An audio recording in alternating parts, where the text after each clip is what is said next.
بھائی ڈاکٹر بنائیں، ڈاکٹروں کے راستے پہ نہ چلائیں، انجینئر بنائیں، انجینئروں کے راستوں پہ بولو مت چلائیں، سائنٹسٹ بنائیں، سائنسدانوں کے راستے پہ مت چلائیں۔ راستے سے کیا مراد ہے؟ انسان کو انسان بنانے کے لیے جو راستہ اللہ نے متعین کیا ہے، جو انسانیت کا راستہ ہے، جو انسان پہ سوٹ کرتا ہے، وہ راستہ سائنسدانوں کے پاس نہیں ہے۔ دیکھو ایک سائنسدان زنا کرتا ہے،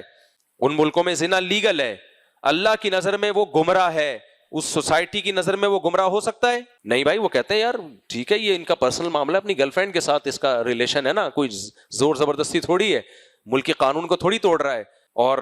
لیب میں یہ بہت اچھی اس کی کارکردگی ہوتی ہے، بڑی زبردست ریسرچ مارکیٹ میں لایا ہے، کووڈ کی ویکسین ایجاد کرنے کا سہرا اس کے سر پر ہے، کتنی تعریفیں ہوں گی۔ تو وہ وہاں تک تو ٹھیک ہے،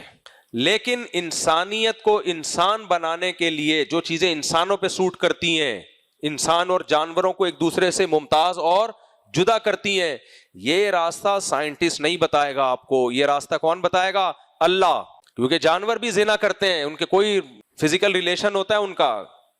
تو انسان بھی کر رہا ہے، تو اللہ کی نظر میں ایسا سائنٹسٹ، ایسا ڈاکٹر میری اور آپ کی نظر میں عزت دار ہو سکتا ہے کہ بڑی اچھی پوسٹ پر ہے بھائی، علاج بہت اچھا کرتا ہے، اللہ کی نظر میں اولئک کالانعام بل ہم اضل، اللہ کہتے ہیں یہ جانور جیسے ہیں بلکہ جانوروں سے بھی بدتر ہیں، کیونکہ جانور کو تو سیدھا راستہ معلوم نہیں ہے، ان کو تو پتہ ہے